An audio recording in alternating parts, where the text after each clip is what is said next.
Mbyllja zërin frikës. Qetësohu dhe mendo.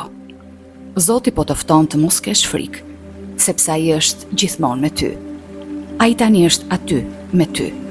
Le të hapim zemrën dhe mendjen për të pranuar fjalën e tij, e cila na forcon, na udhëheq dhe na jep paqe.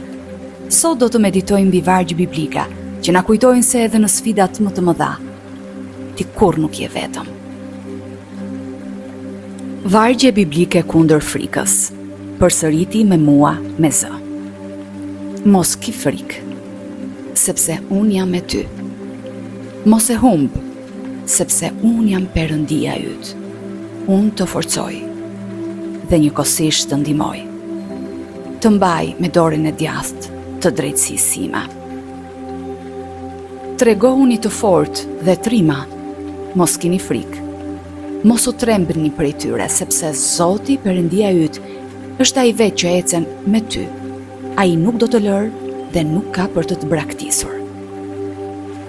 Mos ki frikë, sepse unë të kam shpenguar, të kam thirrur me emër, ti më përket mua. Kur të kalosh përmes ujrave, unë do t'jem me ty. Ose kur të kalosh lumenjt, nuk do të të mbytin. Kur të ecësh në përzjarr, nuk do të digjesh. E flaka nuk do të të përpi. Edhe si kur të ecja në luginën e hijes së vdekjes, nuk do të kisha frikë nga asnjë e keqe, sepse ti je me mua, shkopi yt dhe thupra jote janë ato që m'japin zemër.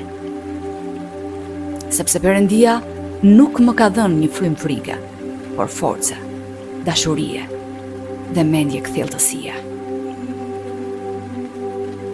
Le të ndalemi për një moment dhe të ndjejmë fjalët e Zotit nga Bibla, që sapo i the me zë.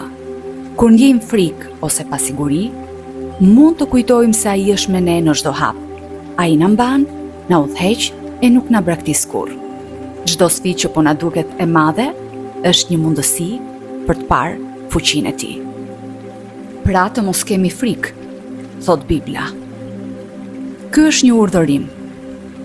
A mundesh ti ta mbash këtë fjalë e të besosh se do t'ja dalësh? Sepse Perëndia nuk të kalon asnjëherë dhe nuk do të braktis. Ky është një premtim.